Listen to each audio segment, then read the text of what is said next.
మీకు Leo Tolstoy తెలుసు కదా? ఇతను రష్యాకి చెందిన ఒక ప్రముఖ రచయిత.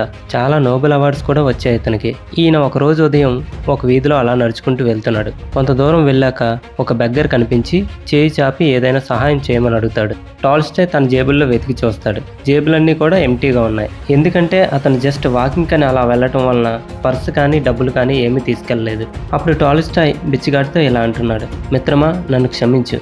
నా దగ్గర ఇప్పుడు మనీ లేదు. నువ్వు డిసప్పాయింట్ అవుతావని నాకు తెలుసు.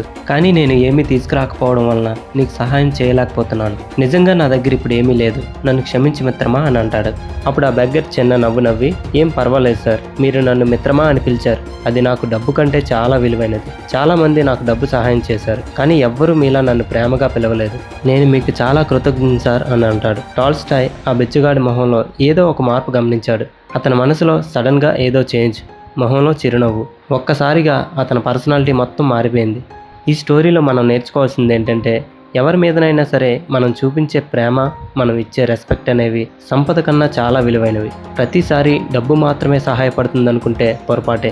మనం హార్ట్ఫుల్గా ఇచ్చే రెస్పెక్ట్ కానీ, మనం చూపించే ప్రేమ కానీ డబ్బు కంటే కూడా చాలా విలువైనదని మాత్రం గుర్తుపెట్టుకో. మరిన్ని ఇలాంటి మోటివేషనల్ స్టోరీస్ కోసం మన పేజ్ని మాత్రం ఫాలో అయిపో.